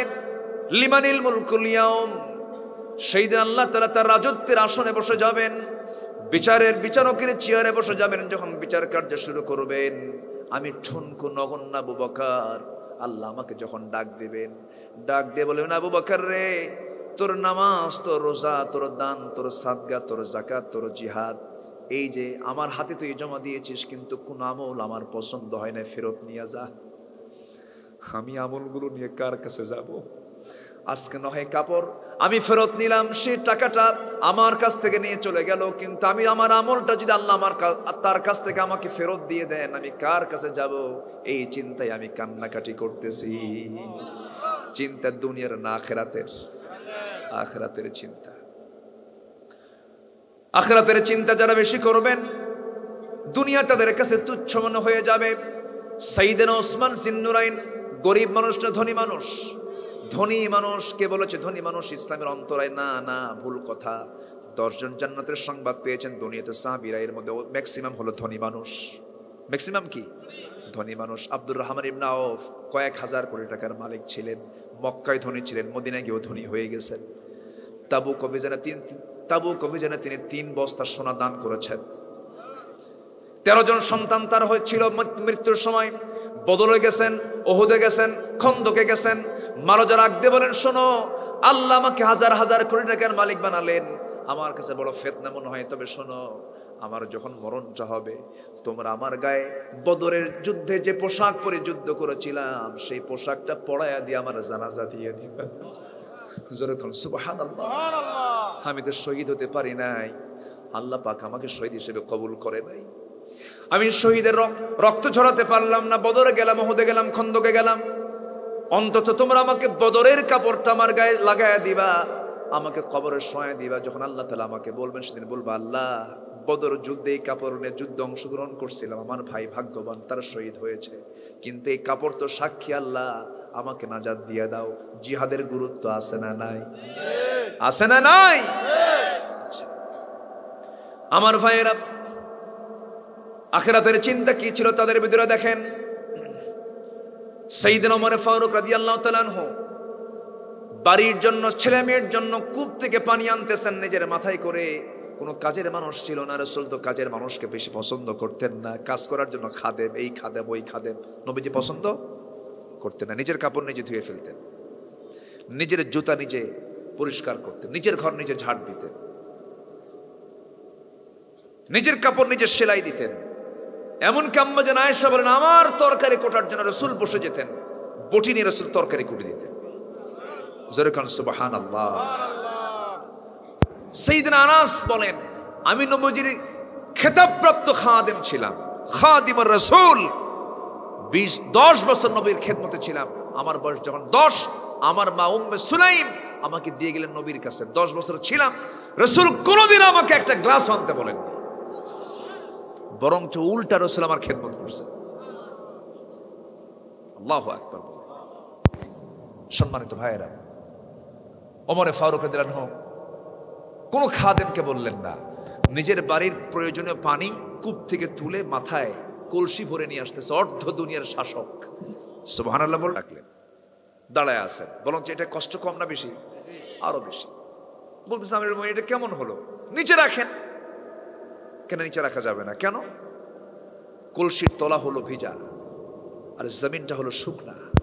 তো শুকনো জমিনে আমি যদি কলসি রাখি, ভিজা কলসি, তলাটা ভিজা, কিছু মাটি লেগে যাবে। আর এই জমিনটার মালিক আমি না, আখিরাতে এই জমিওয়ালা মামলা দেবে। কিসের চিন্তা? মানে কিসের চিন্তা? আখিরাতে মামলা খাবো, এই মামলা খাবো না, এজন্য আমি রাখতেছি না। সামান্য মাটির চিন্তা করেছেন তারা। আর এখন তো মাটি না পুকুর দখল। থামেন আমার ভাইয়েরা। সাইয়েদনা ওমর ফারুক রাদিয়াল্লাহু তাআলা আনহু কি শাসক ছিলেন! মধুর বোতল, প্রতিবেশী সহ মোট 5 জন 1 বোতল মধু ভাগ করে নিতে হবে, রাষ্ট্রের মধু। সাইয়েদনা ওমর ফারুক মধুটা নিয়ে আসছেন, বউকে বলছেন, বউ আমার, এই যে মধুর বোতল তোমাকে দিলাম, সমান 5 ভাগে ভাগ করবা, কোনো ক্রমেই যেন কম বেশি না হয়।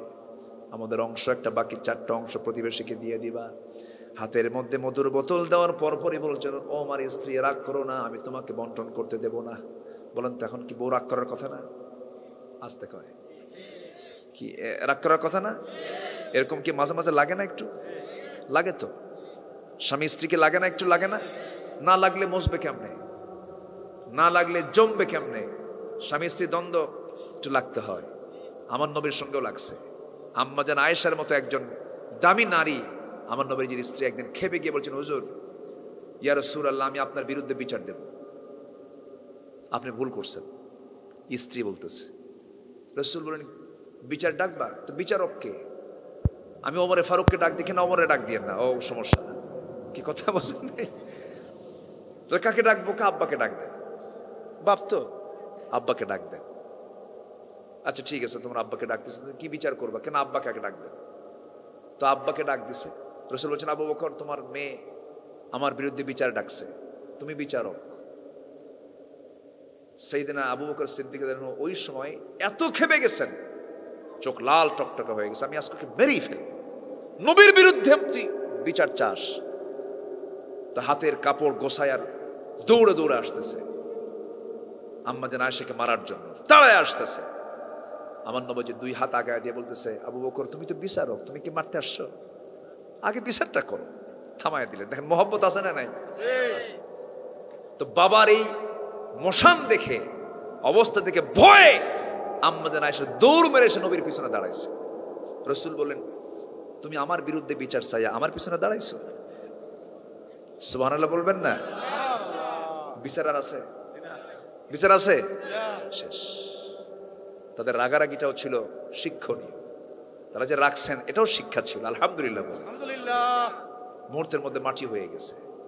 আর আমার দেশের কিছু ভাই প্রবাসে থাকে, মালয়েশিয়া কই, সৌদি আরব কই, আমেরিকা কই, সেই মালয়েশিয়া থেকে ভিডিও কলে বইয়ের সঙ্গে ফোনে কথা বলতে নিয়ে বলে, ফোনে কথা বলতেছে ভালোই ভালো, এমন গন্ডগোল লাগছে ভিডিওর মধ্যে তোর 100 তালাক আছে, এরকম আছে না?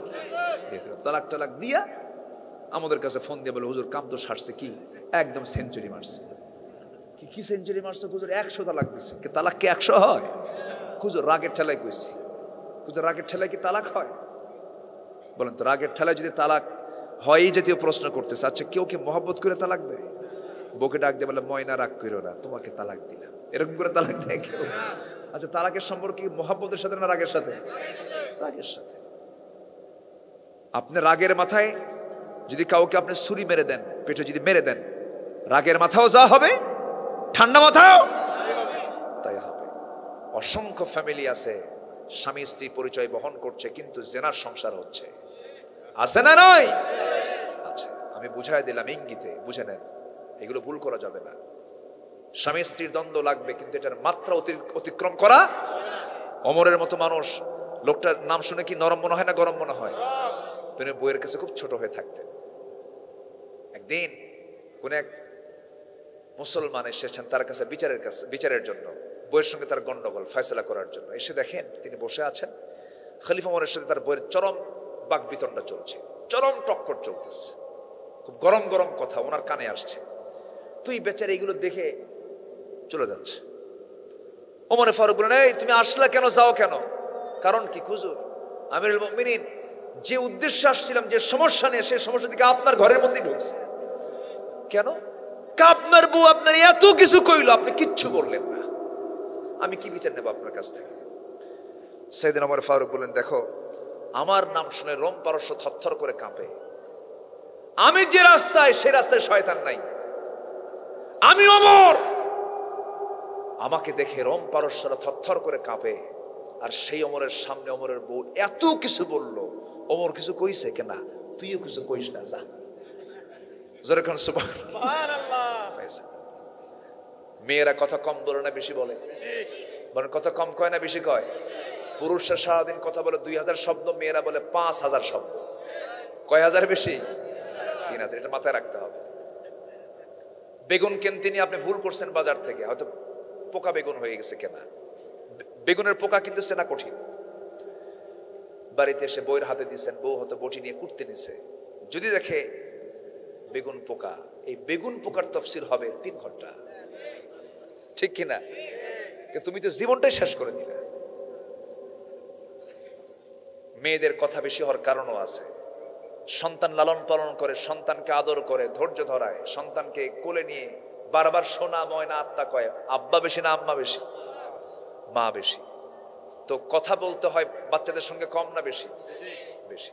বাচ্চা কান্দে, আব্বা থামো, একবার কোলে নেয়, একবার হাঁটে, সারা রাত ধরে বারবার জিকির করে, আব্বা থামো, আব্বা থামো, সোনা ময়না, এই কোলে কোলে নিচে কথা বলতেছে। আচ্ছা, এই দায়িত্ব যদি কোনো পুরুষকে দেওয়া হয়, 2-3 বার বলবে, আব্বা থাম থাম, এরপরে কি করবে? তো মেয়েদের বেশি কথা বলার দরকার আছে না নাই? বলবে তারা, এটা আল্লাহ সৃষ্টি, যে ন্যাচারাল, এটা হয়ে যায়। এটা মাথায়, পুরুষকে মাথায় রাখতে হবে। আমরা বলবো একবার কথা, তারা বলবে কয়বার কথা? 3 বার। বেশি বলবে তারা। খুলিকাত মিন দিলাইন, মানুষ, মেয়েদেরকে সৃষ্টি করা হয়েছে বাঁকা হাড়ে, বলেছেন মুহাম্মদ সাল্লাল্লাহু আলাইহি ওয়াসাল্লাম। ম্যানেজ করতে হবে, কন্ট্রোল করতে হবে। আমার রাসূল থেমে গেছেন, লিমা তুহাররিমা মা হাল্লাল্লাহু লাক, আছে না? রাসূল রাগ করে বলেন, আমি মধুই খাবো না, যা। কত প্রেক্ষাপট আছে। সম্মানিত ভাইয়েরা, রাসূল ম্যানেজ করেছেন। 4 স্ত্রীর সামনে বসা, 4 স্ত্রী মিলে বলতেছে, হুজুর আপনি আমাদের 4 জনের মধ্যে কাকে বেশি ভালোবাসেন? এমন প্রশ্ন করছে। দেখেন, রাসূল বললেন, আজকে না কালকে যাও। রাত হওয়া মাত্রই 2টা করে খেজুর নিছেন। প্রথমে আম্মা জান আয়েশার ঘরের মধ্যে গিয়ে বলছেন, আয়েশা, আমি তোমাকে খুব ভালোবাসি, 2টা খেজুর দিয়ে গেলাম। তোমাকে যে ভালোবাসি, 2টা খেজুর দিয়ে গেলাম, এই কথা যেন কেউ না জানে। 2য় ঘরে গিয়ে তাই করলেন, 3য় ঘরে গিয়ে তাই করলেন, 4র্থ ঘরে গিয়ে তাই করলেন। সবাইকে একই কথা বলে দিয়ে আসলেন। পরের দিন সকালবেলা বুক ভরা আশা নিয়ে সব আসছে, রাসূল তোমাকে বেশি ভালোবাসেন। হুজুর আপনি আজকে বলার কথা ছিল, আপনি কাকে বেশি ভালোবাসেন? রাসূল বলেন, যাকে আমি গতকালকে লুকায়া 2টা খেজুর দিয়ে আসি তারই বেশি ভালোবাসি। যা জোরে বলে সুবহানাল্লাহ। রাসূল বলেছেন কিয়ামতের দিন ওই সমস্ত স্বামীর দেহটা ক্ষতবিক্ষত থাকবে, অঙ্গহানি উঠবে ওই সমস্ত বান্দারা, যে সমস্ত বান্দারা 2 স্ত্রীর মাঝে সমতা রক্ষা করেনি। খালি বিয়ে 2টা করা সুন্নত, ভয়ঙ্কর হাদিসও আছে, আছে না নাই?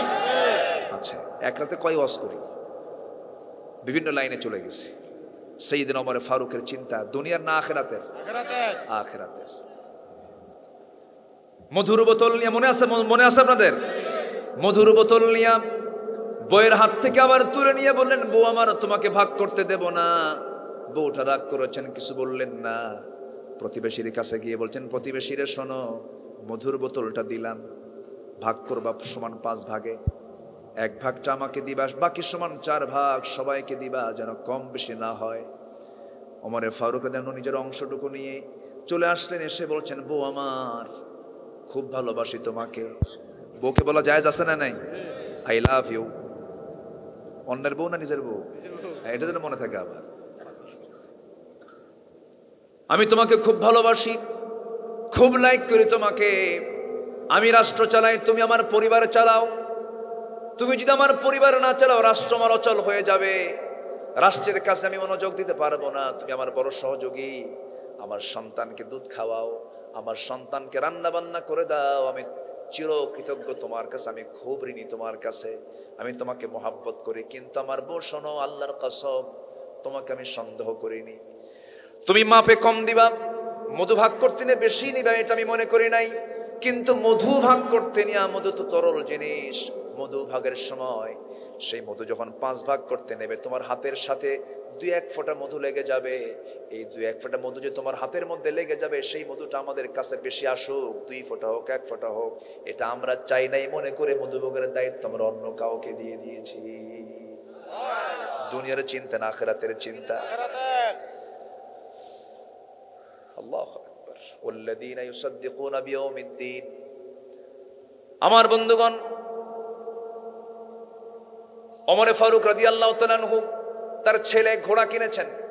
ঘোড়া কিনে ঘোড়াটাকে মোটা তাজাকরণ করতেছেন, মোটা তাজা করে বিক্রি করবেন। মোটা তাজা করে বিক্রি করতে গেছে, কিন্তু ওমর ফারুকের ছেলে যে ঘোড়াটা কিনেছেন, যে ঘাসটা খাওয়ানো হয়েছে, সেই ঘাসটা হলো রাষ্ট্রের জায়গায় উৎপাদিত ঘাস। ওমর ফারুকের বাড়ির পেছনে রাষ্ট্রের জায়গা ছিল, সেই রাষ্ট্রের জায়গার ঘাসগুলো খেয়ে খেয়ে ঘোড়াটা বড় হয়ে গেছে। ওমর ফারুক দেখলেন সেই ঘোড়াটা তার ছেলে বিক্রি করতে যায়, বিক্রি করে আসছে। যখন বাড়ির মধ্যে ঢুকতে এসে বলছে, থাম, আমার ছেলে, তুমি ওখানে থামো। ঘোড়া কিনছো কত দিয়া? এত টাকা দিয়া। বিক্রি করছো কত টাকা দিয়া? এত টাকা দিয়া। এই যে মাঝখানে তুমি যে লাভ করেছো, লাভের টাকা তুমি নিতে পারবা না। লাভের টাকা রাষ্ট্রীয় কোষাগারে জমা দাও, কারণ তুমি যে ঘাসগুলো খাওয়াইছো, এই ঘাসের জমি হলো রাষ্ট্রের জায়গা। সুবহানাল্লাহ। কিসের চিন্তা? কিসের চিন্তা? আখিরাতের। ঘোড়া কিনতে গেছেন ওমর ফারুক নিজে। ঘোড়া বিক্রেতা ঘোড়া বিক্রি করেছেন, টাকা দিয়েছেন ওমর ফারুক রাদিয়াল্লাহু আনহু। ঘোড়া কিনে নিয়ে নিজের মালিকানায় নিয়েছেন, ঘোড়ার পিঠে চড়েছেন। ঘোড়ার পিঠে চড়ে কয়েক মাইল চলে যেতে না যেতেই 4টা পা অকেজো হয়ে ঘোড়াটা পড়ে গেছে, বসে গেছে। ওমর ফারুকের রাগটা ডাবল হয়ে গেছে, খেপে গিয়ে বলতেছে, এই ঘোড়াওয়ালা, ঘোড়া বিক্রেতা, আমাকে অকেজো ঘোড়া, অসুস্থ ঘোড়া দিয়েছো, ঘোড়া নিব না, ঘোড়াটা ফেরত নিয়ে নাও। সঙ্গে সঙ্গে বলতেছে, না, আমি ঘোড়া ফেরত নেব না। কেন? আপনি সত্যি করে বলুন তো, ঘোড়া যখন আপনি আমার থেকে নিয়েছেন, সুস্থ নিয়েছেন না অসুস্থ নিয়েছেন? সুস্থ নিয়েছি। সুস্থ নিলাম, কিন্তু তুই তো আমাকে এমন ঘোড়া দিলে কিছুক্ষণ পর নষ্ট হয়ে গেছে, আমি ঘোড়া নেব না, তুই ফেরত নিয়ে নে। ঘোড়াওয়ালা বলেন, না, আমি নেব না। সাইয়েদনা ওমর ফারুক বলছেন, না, আমি এই ঘোড়া নেব না, তুমি আমাকে টাকা ফেরত দিয়ে দাও।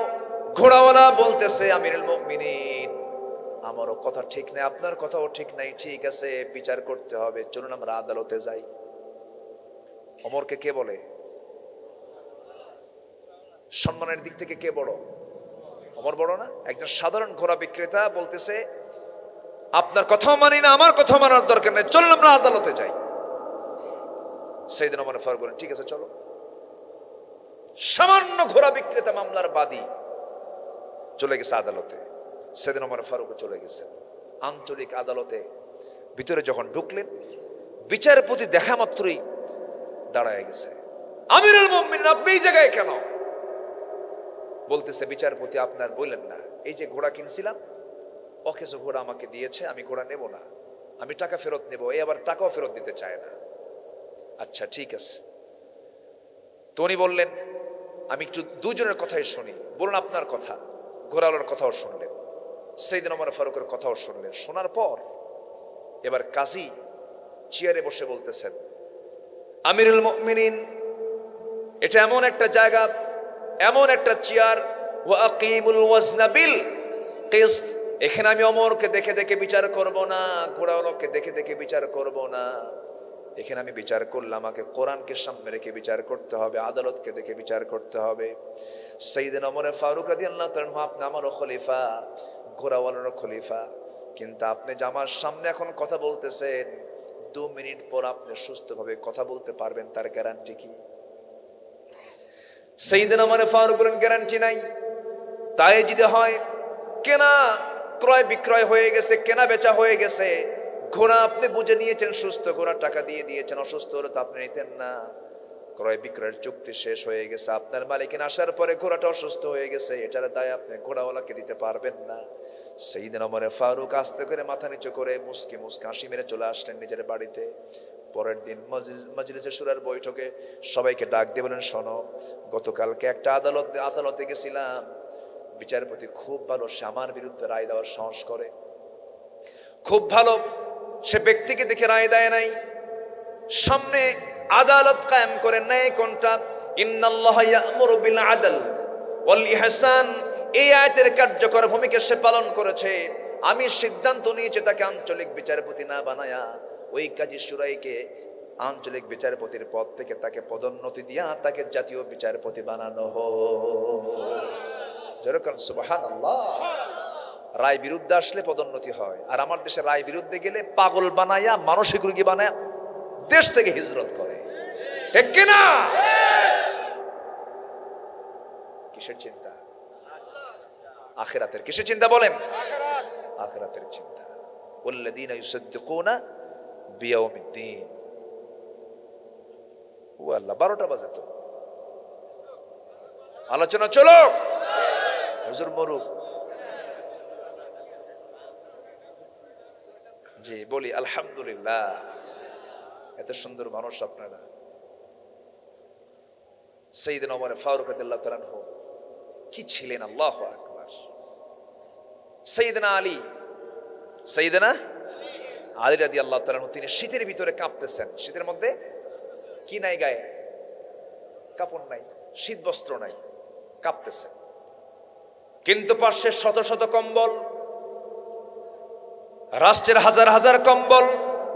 সাইয়েদনা আলী থরথর করে কাঁপেন। এমন সময় বলো হলো আলী, পাশে এতগুলো কম্বল, তুমি হলো রাষ্ট্রপতি, একটা কম্বল গায়ে দিলেই তো তোমার এই কম্পনি বন্ধ হয়ে যায়, কাঁপুনি বন্ধ হয়ে যায়, তুমি তো একটা অংশ পাবে, একটা কম্বল তো তোমার ভাগে পাবেই। সাইয়েদনা আলী বলছেন শোনো ভাই, আমার ভাগে যে অংশটুকু, যে কম্বলটা পাবো, এখন যেটা আমি গায়ে নেব, সেই কম্বল যে পাবো এটার গ্যারান্টি কি? কম্বল ভাগ না হওয়া পর্যন্ত এই কম্বল আগে গায়ে দেওয়া আমার জন্য জায়েজ নাই। কিসের চিন্তা? কিসের চিন্তা? আখিরাত। আমার ভালো হব কিসের চিন্তায়? আখিরাত। আমার ভাইয়েরা, আল্লাহ রাব্বুল আলামিন বান্দাকে বলছেন বান্দার আমি তোকে সম্মানজনক জান্নাত দেব। 1 নাম্বার হলো নামাজ, নাম্বার 2 হলো যাকাত, নাম্বার 3 হলো বিচার দিবসের চিন্তা, আখিরাতের চিন্তা, নাম্বার 4 হলো আযাবকে ভয় করা, যা কারো জন্য নিরাপদ নয়, নাম্বার 5 হলো লজ্জাস্থানের হেফাজত করা। সূরা মুমিনুন এবং সূরাতুল মাআরিজের মধ্যে কিছু সাদৃশ্য আছে এই আয়াতগুলোর ভিতরে। নাম্বার 6 হলো ওয়াল্লাযীনা হুম লিআমানাতিহিম ওয়া আহদিহিম রাউন, যারা আমানতটাকে ঠিক রাখবে, আমানতকে খেয়ানত করবে না। নাম্বার 7 হলো যারা ওয়াদা ঠিক রাখবে। লা ঈমানা লিমান লা আমানাতা লাহ, লা ঈমানা লিমান লা হাদা লাহ বলেছেন মুহাম্মদ সাল্লাল্লাহু আলাইহি ওয়াসাল্লাম। নাম্বার 8 হলো যারা সাক্ষ্যদানে অটল থাকবে। আমার দেশে মিথ্যা সাক্ষী আছে না নাই? আসতে বলবেন না, আছে না নাই? মামলা চলে কি সাক্ষী দিয়া? মামলা চলে আজকে অধিকাংশ কি সাক্ষী দিয়া? মিথ্যা সাক্ষী দিয়া।